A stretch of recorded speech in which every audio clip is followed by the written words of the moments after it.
Bonjour à vous, c'est Josué et le thème du message d'aujourd'hui, c'est que faire après la prière. La première chose que vous devez comprendre, c'est que après avoir prié, vous devez demeurer dans l'action de grâce.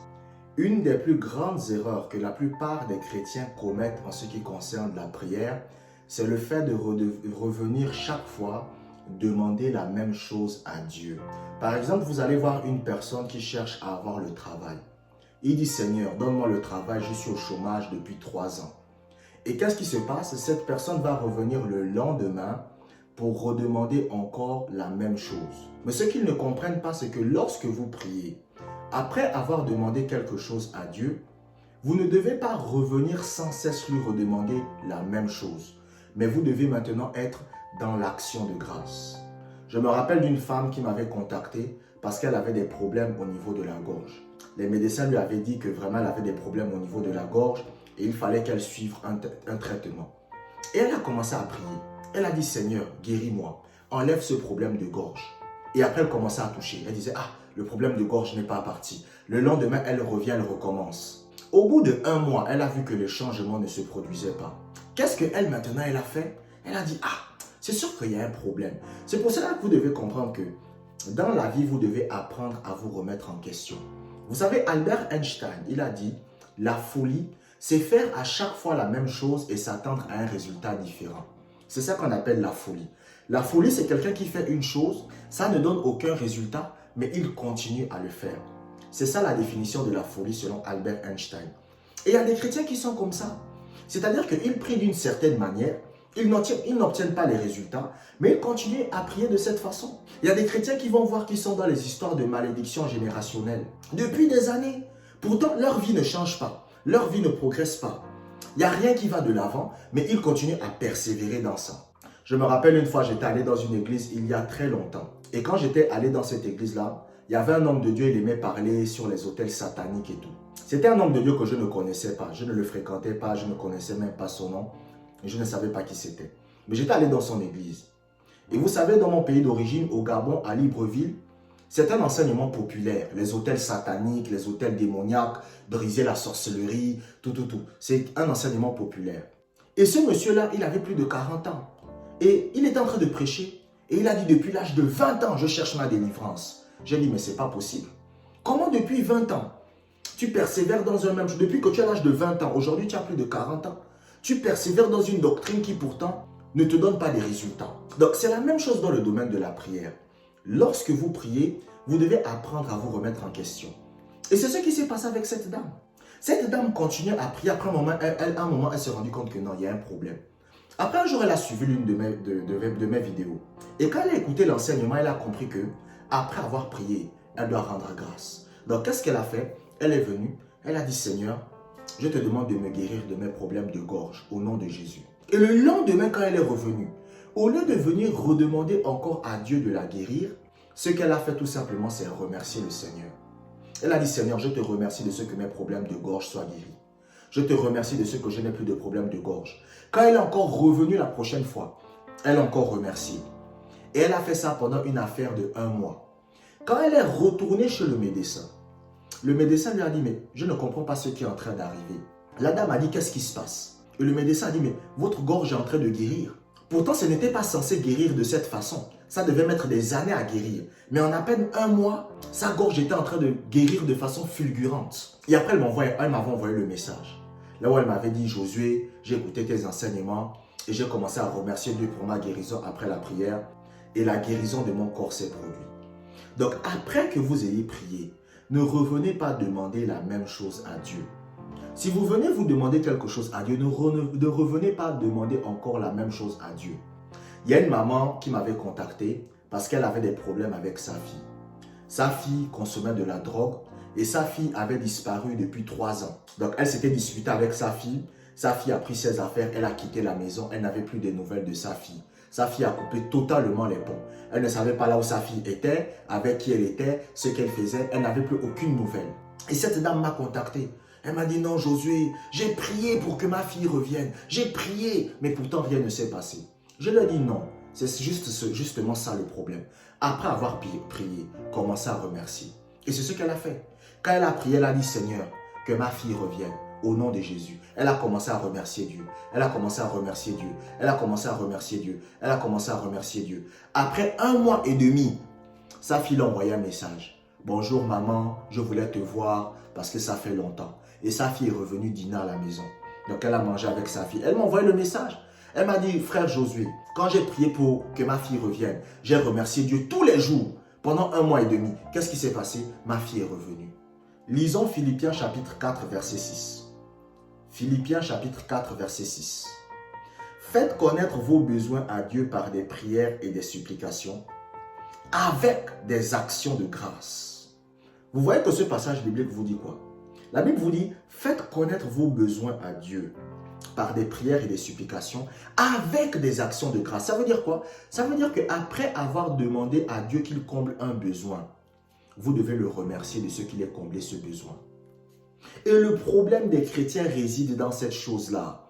C'est pour cela que vous allez voir des chrétiens qui vont vous dire, c'est la persévérance dans la prière. La persévérance dans la prière. Il faut demander la même chose à Dieu. Alors que lorsque vous lisez la Bible, c'est ce que Jésus-Christ a dit de ne pas faire. Moi, je ne comprends pas les gens. Vous savez, moi j'ai toujours l'habitude de dire que dans la vie, il faut respecter les hommes de Dieu. Mais si un homme de Dieu vous dit quelque chose qui contredit la parole, ne l'écoutez pas. Si par exemple, vous voulez vous marier avec une fille et vous interrogez un homme de Dieu, et l'homme de Dieu vous dit par exemple de tromper cette fille, ou d'avoir des rapports sexuels hors mariage avec cette fille, ne l'écoutez pas. Suivez toujours ce que la parole de Dieu vous dit. Donc, Jésus-Christ lui-même a dit dans la Bible, quand vous priez, ne soyez pas comme les païens. Les païens, quand ils prient, ils se disent que c'est parce qu'ils parlent beaucoup qu'ils sont exaucés. Et c'est ce qui fait en sorte qu'ils ne sont pas exaucés. Parce qu'ils ne comprennent pas qu'après avoir prié, il faut remercier, il faut rendre grâce. Et c'est ce que ce passage de la Bible dit. La Bible dit, faites connaître vos besoins à Dieu par des prières et des supplications et des actions de grâce. Donc ça veut dire quoi? Vous devez remercier Dieu. Je me rappelle une fois, j'avais envie de me servir à manger quand j'étais chez moi. Et j'étais en train de me servir à manger. Et tout à coup, je commence à avoir des violents maux de tête. Des violents maux de tête. Vraiment des maux de tête. J'ai failli m'évanouir. Et ça me faisait mal. Et je voyais flou. Et j'étais seul dans la maison. Je voyais flou. Donc j'avais tellement mal et je voyais flou. Je ne voyais plus bien. Je me suis assis. J'ai commencé à remercier le Seigneur. J'ai dit au Seigneur, merci de ce que tu me guéris. Merci de ce que ce problème de maux de tête disparaît. Mais les problèmes de tête étaient toujours là. Mais j'ai continué à remercier. Au bout de 30 minutes, ça a disparu. Mais si c'était un autre chrétien, il allait faire que demander à Dieu la guérison. Demander à Dieu la guérison. Demander à Dieu la guérison. Et la guérison n'allait jamais se manifester. Même dans le domaine des finances. Si vous voulez par exemple que Dieu vous aide sur le plan financier, quand vous venez demander de l'aide à Dieu sur le plan financier, ne venez pas tous les jours redemander la même chose. Ah Seigneur, j'ai besoin de 2000 euros. Ah Seigneur, j'ai besoin de 2000 euros. Le lendemain, vous venez. Ah Seigneur, j'ai besoin de 2000 euros. Non. Lorsque vous priez, vous dites Seigneur, j'ai besoin de 2000 euros. Et après, vous faites quoi? Chaque jour quand vous venez, vous remerciez Dieu. Après avoir demandé quelque chose à Dieu, en ce qui concerne vos besoins, vous devez être ensuite dans l'action de grâce. Ne confondez pas la prière de pétition et la prière de consécration. Il y a une large différence entre les deux. La prière de consécration, ce sont des prières qui concernent le cœur. Seigneur, aide-moi à ne pas être colérique. Seigneur, aide-moi à vivre dans la sainteté. Seigneur, aide-moi à marcher selon ta volonté. Ça, c'est des prières de consécration. Et c'est pour ça que vous voyez que dans la Bible, Jésus a prié 3 fois. Quand Jésus a dit, Seigneur, non pas ma volonté, que ta volonté soit faite. C'est des prières de consécration. C'est-à-dire que c'est des prières que vous faites pour rester fidèle à Dieu. Mais par exemple, les prières qui concernent les choses matérielles, avoir une voiture, avoir de l'argent, la guérison, tout ce qui concerne des choses matérielles, qui concerne les choses de ce monde, après avoir prié, vous devez être dans l'action de grâce. C'est pour cela que lorsque vous lisez la Bible, par exemple, le roi David, ses prières étaient exaucées. Pourquoi les prières du roi David étaient exaucées? Parce que c'était quelqu'un qui vivait dans l'action de grâce. David passait plus de temps à remercier et à louer Dieu qu'à demander des choses à Dieu. Mais il y a des chrétiens, vous passez plus de temps à demander qu'à louer. Donc, quand vous venez devant Dieu, vous passez 45 minutes à demander la même chose à Dieu. Et vous passez simplement 15 minutes à louer. Alors que ça doit être le contraire. Lorsque vous venez devant Dieu, Vous devez dire, Seigneur, voici ce que je veux que tu fasses pour moi, s'il te plaît. Après avoir demandé la chose à Dieu, vous restez dans l'action de grâce et vous allez voir que l'exaucement de la prière se produira. Lisons Colossiens chapitre 4, verset 2. Colossiens chapitre 4, verset 2. Persévérez dans la prière. Veillez-y avec action de grâce. La Bible dit quoi dans ce passage? La Bible dit, persévérez dans la prière. Veillez-y avec action de grâce. Quand la Bible dit persévérer dans la prière, ça ne veut pas dire que vous devez revenir chaque fois demander la même chose à Dieu. Ça veut dire que vous devez persévérer dans l'action de grâce. Quand vous demandez quelque chose à Dieu, Seigneur, je veux un enfant. Seigneur, je suis marié avec ma femme, mais on n'a pas d'enfant. Quand vous avez fini de demander cela à Dieu, ne revenez pas le lendemain dire encore à Dieu, Seigneur, donne-moi un enfant. Ça ne marche pas. Lorsque vous avez fini de demander à Dieu l'enfant, après avoir demandé à Dieu l'enfant, commencez à remercier Dieu pour l'enfant. Seigneur, nous te remercions parce que nous avons l'enfant. Chaque fois que vous pensez à ce problème, remerciez Dieu. Venez dans la présence de Dieu et remerciez-le pour ce qu'il a déjà fait. Le problème de beaucoup de chrétiens, c'est qu'aujourd'hui, ils demandent, mais ils ne veulent pas rendre grâce. Pourquoi? Parce que pour beaucoup de chrétiens, tant qu'ils n'ont pas vu la chose, ça veut dire que Dieu ne les a pas exaucés. Vous devez comprendre que quand vous demandez quelque chose à Dieu, Dieu vous le donne sur le plan spirituel. La Bible dit que Dieu est esprit. Quand vous lisez par exemple Jean chapitre 4, le Seigneur Jésus-Christ va dire à la femme samaritaine, Dieu est esprit. Et ceux qui adorent Dieu doivent l'adorer en esprit et en vérité. Donc ça veut dire que Dieu est un esprit. Donc quand vous demandez la chose à Dieu, Dieu vous le donne sur le plan spirituel. Quand Dieu maintenant vous le donne sur le plan spirituel, vous devez maintenant attendre sa manifestation sur le plan physique. Mais comment maintenant vous pouvez faire en sorte que ce que Dieu vous a donné sur le plan spirituel se manifeste physiquement? C'est l'action de grâce. Si par exemple votre enfant est malade et vous priez pour votre enfant, vous dites, ah Seigneur, mon enfant est hospitalisé. Je veux que mon enfant sorte de l'hôpital. Quand vous demandez ça à Dieu, instantanément Dieu vous exauce. C'est-à-dire que la guérison de votre enfant est présente sur le plan spirituel. Mais maintenant, ce qui fait en sorte que la guérison de votre enfant qui est sur le plan spirituel puisse se manifester sur le plan physique, c'est le fait de remercier Dieu. Mais si vous priez pour la guérison de votre enfant et Dieu envoie la guérison, mais vous le lendemain, vous venez encore demander encore à Dieu de vous guérir, la guérison ne se manifeste pas. C'est pour ça que vous voyez que beaucoup de chrétiens, leurs prières ne sont pas exaucées. Beaucoup de chrétiens, leurs prières ne sont pas exaucées. Pourquoi? Pas parce que Dieu ne veut pas exaucer leurs prières. Mais le problème, c'est que lorsqu'ils prient, après avoir prié, ils ne rendent pas grâce. Ils reviennent encore demander la même chose à Dieu. Et comme ils reviennent à chaque fois demander la même chose à Dieu, l'exaucement de la prière ne se produit jamais. C'est pour cela que vous allez voir des chrétiens qui prient pour une même chose depuis 10 ans. Donc lorsque vous priez, lorsque vous demandez quelque chose à Dieu, après avoir demandé la chose à Dieu, demeurez dans l'action de grâce. Il faut demeurer dans l'action de grâce. Vous savez, je me rappelle par exemple d'un frère qui m'avait raconté une histoire. Il priait pour le baptême du Saint-Esprit. Et il avait dit, Seigneur, je veux que tu me baptises du Saint-Esprit. Et tous les jours, il demandait ça à Dieu. Mais le baptême du Saint-Esprit ne venait pas. Et un jour, il m'a contacté. Il m'a dit, frère Josué, vraiment, tu es un homme de Dieu, je voulais avoir quelques conseils. Je lui ai dit, ok, dis-moi. Il m'a dit que je prie pour le baptême du Saint-Esprit depuis déjà des années, mais le baptême du Saint-Esprit ne vient pas. Et je ne comprends pas pourquoi. Je lui ai dit, le problème, c'est que tu viens demander la même chose à Dieu tous les jours. Je lui ai dit, lorsque tu as demandé à Dieu le baptême du Saint-Esprit, le Seigneur t'a donné le baptême du Saint-Esprit. Mais maintenant, tu dois être dans l'action de grâce. Et c'est ce qu'il a fait. Quand il a demandé à Dieu le baptême du Saint-Esprit, il a commencé à remercier Dieu tous les jours. Donc, chaque fois qu'il venait devant Dieu, il disait, oh Seigneur, je te remercie de ce que tu me baptises du Saint-Esprit et de ce que je parle en langue. Le lendemain, il vient encore. Oh Seigneur, je te remercie de ce que tu me baptises du Saint-Esprit, de ce que tu m'as baptisé du Saint-Esprit et de ce que je parle en langue. Je te bénis, je te rends la gloire. Et qu'est-ce qui s'est passé au bout de 2 semaines? Un jour, il est venu. Il a dit, oh Seigneur, je te remercie de ce que tu m'as baptisé du Saint-Esprit et de ce que... Il a commencé à parler en langue, il a été baptisé du Saint-Esprit. Le baptême du Saint-Esprit s'est manifesté. Pourquoi? Parce qu'il a commencé à rendre grâce. Donc, à force de rendre grâce tous les jours, un jour, il est simplement venu, comme d'habitude, au bout de 2 semaines, pour remercier encore son Dieu pour le baptême du Saint-Esprit. Mais au lieu maintenant de remercier simplement avec sa langue normale, il a commencé à parler en langue. Et il m'a contacté.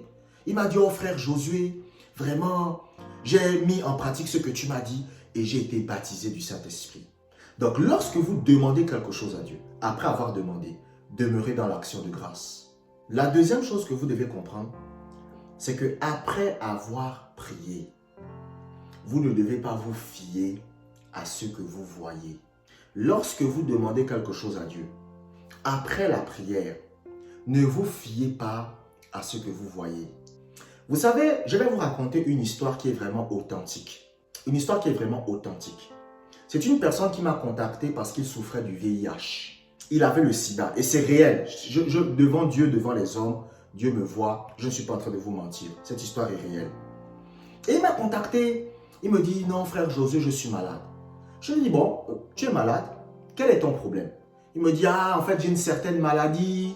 Vous voyez, les gens qui sont un peu, il était un peu hésitant et tout. Je lui dis, mais tu as quel problème? Je lui dis, mais dis-moi le problème que tu as, c'est quoi? Il y a un problème, dis-moi le problème que tu as. Après, il me dit, ah, j'ai le VIH, j'ai le sida. Je lui dis, il n'y a pas de problème, on va prier. Et quand on a prié, lui-même, il a dit que, ah, frère Josué, on a prié, mais je n'ai pas l'impression qu'il y a un changement dans mon corps. J'ai dit, ne te fie pas à ce que tu vois. Sois simplement dans l'action de grâce, remercie Dieu. Mais il dit, non, frère Josué, j'ai l'impression que mon corps n'a pas changé, j'ai pas l'impression que le VIH est parti. Je lui ai dit, arrête de te fier à ce que tu vois. Remercie simplement le Seigneur pour ta guérison. Et après, il est parti faire un premier test. Quand il est parti faire le premier test, il était toujours positif. Et il m'a recontacté en pleurant. Oh frère Josué, je vais mourir. Voilà, je lui ai dit, calme-toi. Calme-toi, remercie Dieu. Demeure dans la foi. Et il a commencé à remercier Dieu. Remercier Dieu. Une semaine après, il y a une pensée qui lui dit, va refaire le test. Lorsqu'il part refaire le test est négatif. Il m'a même envoyé le document. Le problème, c'était que le document était flou. Et quand il m'a envoyé le message, il m'a dit, oh frère Josué, vraiment je tenais à te remercier. Quand je suis parti faire le test était maintenant négatif. Et j'ai dit, gloire au Seigneur. Mais qu'est-ce qui s'est passé? C'est à partir du moment où il a arrêté de se fier à ce qu'il voit que la guérison s'est manifestée.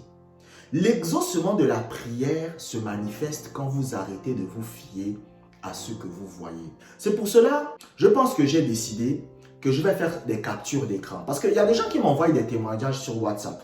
Donc, je vais demander l'autorisation à certaines personnes. Par exemple, lorsqu'une personne m'envoie un témoignage, que voilà, frère Josué, j'ai été guéri ou quoi, je suis en train de réfléchir à faire des captures d'écran. Bien sûr, je vais cacher le numéro de la personne pour qu'on ne puisse pas savoir qui c'est. Mais je vais faire la capture d'écran des messages pour que les gens puissent voir des personnes qui réussissent à avoir l'exaucement de leur prière. Pour que les gens puissent voir des gens qui sont guéris. Parce que parfois, il y a des gens qui pensent qu'on est en train de blaguer.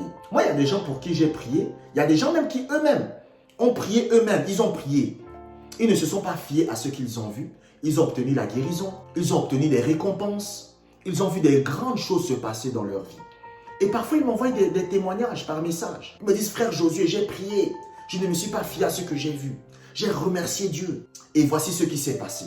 Je pense que je vais faire un truc comme ça. Je vais faire une playlist des témoignages. Comme ça pourra peut-être édifier les gens. Mais avant de le faire, je vais d'abord demander l'autorisation à chaque personne. Donc, lorsqu'une personne m'envoie son témoignage, je lui demande l'autorisation. Est-ce que tu veux que je puisse mettre ça dans une vidéo? Je vais cacher ton nom, je cache ton numéro, personne ne saura qui t'es. Mais juste pour que les gens puissent voir les messages, ça pourra édifier les gens. Quand vous priez, vous ne devez pas vous fier à ce que vous voyez après la prière. Je me rappelle une fois, ma mère était hospitalisée. Et quand ma mère était hospitalisée, c'était grave. Elle avait 26 de tension. Donc vous voyez que 26 de tension, c'est grave. Et j'ai prié le Seigneur. J'ai dit, Seigneur, j'ordonne à cette tension de partir. Et j'étais à une petite fête. Il y avait une sœur qui avait organisé une petite fête comme ça. Et j'étais là. Et la sœur était choquée. Elle a dit, mais toi, ta mère est à l'hôpital. Elle a eu 26 de tension. Et tu es là, tu es heureux, tu es tranquille. Je lui ai dit que je vis par la foi et non par la vue. Je lui ai dit que je ne me fie pas à ce que je vois. Et qu'est-ce qui s'est passé? Le lendemain, ma mère est sortie de l'hôpital. Le problème de beaucoup de chrétiens, c'est que l'exaucement de la prière ne se produit pas parce que vous vous fiez à ce que vous voyez, vous vous fiez à ce que vous ressentez. Quand vous demandez la chose à Dieu et quand vous ne voyez pas la chose maintenant, ça veut dire que Dieu ne vous a pas exaucé. C'est ce que vous vous dites. Et c'est pour cela que l'exaucement de la prière ne se produit pas. Parce que vous vous fiez à vos yeux. Et vous savez, parfois même les gens de l'Ancien Testament étaient comme ça. Même Gédéon. Le Seigneur, il vient, il dit à Gédéon que voilà, tu vas gagner la guerre. Gédéon dit, il me faut une preuve. Donc souvent, beaucoup de croyants sont comme ça. C'est-à-dire qu'ils sont guidés par ce qu'ils ressentent physiquement, par ce qu'ils voient. Après avoir prié, vous ne devez plus vous fier à ce que vous voyez. Lisons Marc chapitre 11, verset 24. Marc chapitre 11, verset 24. Tout ce que vous demanderez en priant, croyez que vous l'avez reçu et vous le verrez s'accomplir. Qu'est-ce que ce passage de la Bible dit? La Bible dit tout ce que vous demanderez en priant, croyez que vous l'avez reçu. Vous voyez que cela contredit beaucoup d'enseignements des hommes de Dieu. Les hommes de Dieu vont vous dire, quand vous priez, persévérez, persévérez, continuez à prier. Un jour, vous allez voir l'exaucement. Et c'est comme ça que vous voyez des chrétiens qui prient 1 an, 2 ans, 3 ans, 4 ans, 5 ans, 6 ans, 7 ans, 8 ans. Et le problème ne se règle pas. Je me rappelle d'un monsieur qui m'avait contacté parce qu'il était au chômage depuis 10 ans. Il dit que frère Josué, je prie depuis 10 ans pour que Dieu me sorte du chômage, mais je n'arrive pas à sortir du chômage. Quelqu'un qui a fait des études, quelqu'un qui a fait l'école, mais il est au chômage. Il a même certains de ses amis qui sont déjà des cadres, mais lui toujours il est au chômage. Pourquoi? Parce qu'il se fie à ce qu'il voit. C'est-à-dire qu'après la prière, il se dit, ah, je ne sens pas que Dieu m'a exaucé. Il recommence, il recommence. Et c'est comme ça que l'exaucement de la prière ne se produit jamais. Vous savez, les gens qui aiment souvent vous parler de ce qu'on appelle la persévérance dans la prière, ils vont vous prendre la parabole du juge inique. C'est quoi la parabole du juge inique? La parabole du juge inique, c'est un juge inique qui était dans une ville et la Bible vous dit qu'il y a une veuve qui va venir parler à ce juge inique. Et la veuve va dire au juge inique, je veux que tu me rendes justice. Et écoutez ce que le juge inique va dire. Parce que les gens pensent que le juge inique représente Dieu. Écoutez ce que le juge inique va dire. Le juge inique va dire, je ne crains pas Dieu, je n'aime pas Dieu, je ne suis pas quelqu'un de juste. Mais comme cette femme m'énerve, je vais l'exaucer. Et les gens n'ont pas compris la parabole de Jésus. Les gens se disent que Jésus incitait les gens à persévérer, à venir demander la même chose à Dieu. C'est pas ça. En fait, Jésus vous fait une comparaison entre le monde de Satan et le monde de Dieu. Le juge inique dans cette parabole représente le diable. C'est pour ça qu'on vous dit que dans une ville, il y avait un juge qui n'aimait pas Dieu, qui n'avait pas la crainte de Dieu. Ce juge-là, le juge inique, représente Satan. Maintenant, la femme veuve représente une sataniste.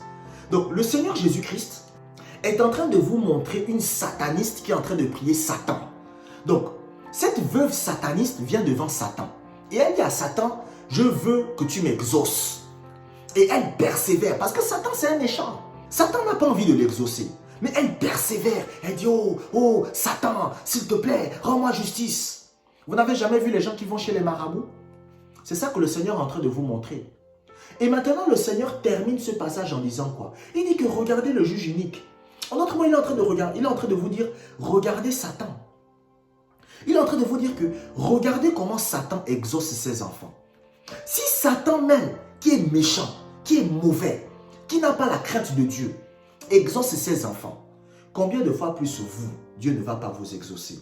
C'est ça la morale de la parabole. Mais les gens ont maintenant pris cette parabole-là, ils ont dit que Jésus est en train de nous dire qu'il faut persévérer dans la prière. Non, ce que Jésus était en train de vous dire, c'est que Dieu vous aime. Satan, lui, n'aime pas ses enfants. Mais quand ses enfants viennent le prier, ils doivent toujours persévérer. Ils doivent être là. Parce que Satan ne veut pas les exaucer. Et à force de persévérance, Satan leur donne ce qu'ils veulent. C'est pour ça que quand vous lisez la Bible, le Seigneur Jésus-Christ va dire, il va dire, ne priez pas comme les païens. Parce que les païens, c'est comme ça qu'ils prient. Les gens qui vont chez les marabouts, c'est comme ça qu'ils prient. C'est-à-dire qu'eux, ils viennent tous les jours devant Satan. Parce que Satan, ça représente qui? Ça représente les dieux païens. Donc quand ils viennent devant les dieux païens, ils disent, oh, exauce-moi. Le lendemain, il revient, oh, exauce-moi. C'est comme ça que les païens prient. Mais Jésus-Christ dit que nous sommes des enfants de Dieu. Au moment où nous prions, c'est là où Dieu nous exauce. Mais nous ne devons pas nous fier à ce que nous voyons. Un jour, je me rappelle d'une maman qui priait avec son enfant parce qu'elle voulait que son enfant gagne le bac. À un moment, quand elle était en train de prier, elle a dit à son enfant, tu as gagné le bac. Mais pourtant, on avait l'impression que son enfant n'allait pas gagner. Mais son enfant a gagné. Pourquoi? Parce qu'elle ne s'est pas fiée à ce qu'elle a vu. Le plus grand ennemi du chrétien, c'est ses 5 sens. Pourquoi? Parce que ce sont vos 5 sens qui vous combattent. C'est pour cela que lorsque vous lisez la Bible, l'apôtre Paul va dire à Timothée, combat le bon combat de la foi. Arrêtez les histoires de combat spirituel, j'envoie le feu, je brise les liens. Arrêtez ça, ça ne sert à rien. Le combat du chrétien, ce n'est pas contre les sorciers, les magiciens, les pratiquants occultes. Le combat du chrétien, c'est contre ses 5 sens. C'est-à-dire que lorsque vous demandez quelque chose à Dieu, ce n'est pas le sorcier qui va bloquer votre prière. Ce n'est pas le diable qui va bloquer votre prière. Ce n'est pas les anges qui sont dans le ciel qui vont bloquer votre prière. C'est vos 5 sens qui vont chercher à bloquer votre prière. Donc quand vous priez, ne vous fiez pas à ce que vous voyez. Lisons Jean chapitre 20, verset 29. Jean chapitre 20, verset 29. Parce que tu m'as vu, tu as cru. Heureux ceux qui n'ont pas vu et qui ont cru. Dans ce passage biblique, vous venez de voir un enseignement du Seigneur Jésus-Christ. Cet enseignement est en train de parler de Thomas. Vous savez, Thomas, c'est quelqu'un qui a vu le Seigneur Jésus-Christ mourir devant ses yeux. Il a vu comment on a pris le Seigneur Jésus-Christ. Il a vu comment on a mis le Seigneur Jésus-Christ nu. Il a vu comment on l'a tabassé. Il a vu comment on l'a brisé les os. Lorsque vous lisez le livre de Ésaïe, on vous dit même que son visage n'était plus comme celui d'un être humain. Tellement on l'a martyrisé. On a pris une couronne d'épines, on a mis sur sa tête.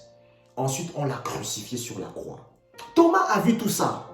Ensuite, Thomas a vu comment le Seigneur Jésus-Christ a rendu l'esprit. Il a vu comment on a pris le Seigneur Jésus-Christ. On l'a enveloppé d'un linceul. Et ensuite, on l'a mis dans un sépulcre. Parce que les Juifs, à l'époque, en Israël, on ne vous enterrait pas. On vous mettait dans un sépulcre. C'était une sorte de grotte. Et ensuite, on fermait la grotte. Et on a mis le Seigneur Jésus-Christ là-bas. Et Thomas a vu ça. Du coup, quand le Seigneur Jésus-Christ ressuscite 3 jours après, on vient dire à Thomas que le Seigneur Jésus-Christ est ressuscité. Thomas dit non, c'est impossible. Ce que j'ai vu de mes yeux, il ne peut pas revenir à la vie. C'est faux. Mais qu'est-ce qui s'est passé? Thomas a cru lorsqu'il a vu de ses yeux Jésus. Et vous savez, les gens aiment dire que oh, Thomas c'est l'incrédule. Il n'y avait pas que Thomas. Même les 11 autres apôtres, bon, les 10 autres à l'époque, parce que Judas n'était plus là. Même les 10 autres apôtres, lorsque Marie de Magdala est venue leur dire que Jésus-Christ est ressuscité, ils ont dit non, c'est faux. Quand Marie de Magdala a vu Jésus, parce que les premières personnes qui ont vu Jésus ressuscité, c'était les femmes. C'est les femmes les premières à voir Jésus-Christ ressuscité. La première personne à annoncer l'évangile dans le Nouveau Testament, c'est une femme. C'est elle la première à aller voir les autres et à parler de Jésus, que Jésus est ressuscité. C'est pour cela qu'il ne faut pas mépriser les femmes. Une femme peut prêcher l'évangile, une femme peut guérir les malades. Le fait de guérir les malades, ce n'est pas simplement pour les hommes. Le fait de prêcher l'évangile, ce n'est pas simplement pour les hommes. Même les femmes aussi sont appelées à prêcher l'évangile. Même les femmes aussi sont appelées à guérir les malades. Mais lorsque maintenant Marie de Magdala est allée voir les apôtres ont dit quoi? Les apôtres ont dit non, c'est faux. Jésus ne peut pas être ressuscité. Et c'est quand Jésus a apparu aux apôtres que les apôtres ont cru. Donc ce n'était pas simplement Thomas qui était incrédule. Eux tous ils étaient incrédules. Pourquoi? Parce qu'ils se fiaient à ce qu'ils voyaient. Et c'est la même chose avec beaucoup de chrétiens dans la prière. Vous savez, un jour il y avait un enfant qui était hospitalisé, qui était très malade.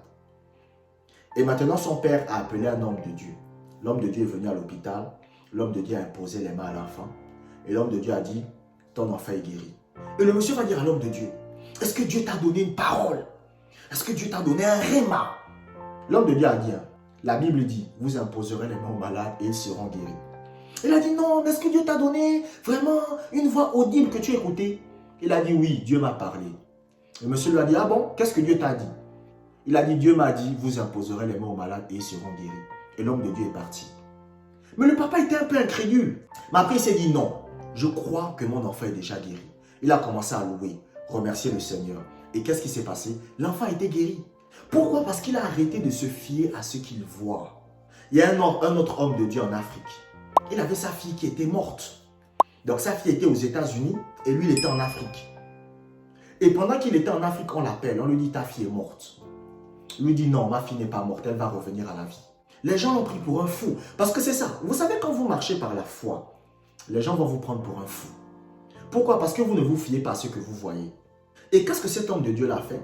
Cet homme de Dieu là a prié, il a remercié le Seigneur, il ne s'est pas fié à ce qu'il voyait. On lui a montré le cadavre de sa fille morte, mais il ne s'est pas fié à ça.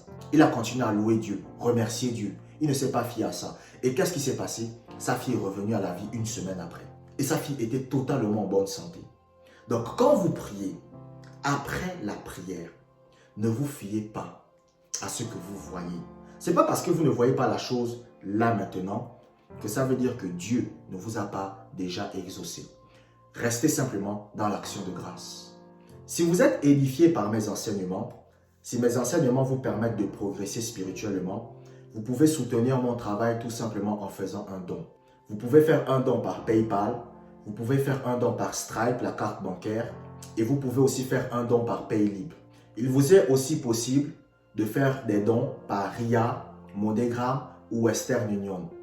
Mais avant de le faire, il faut m'appeler pour que je vous donne mes coordonnées. Je tenais à vous remercier d'avoir écouté cet enseignement jusqu'à la fin. Abonnez-vous pour des prochaines vidéos et que la grâce du Seigneur soit avec vous.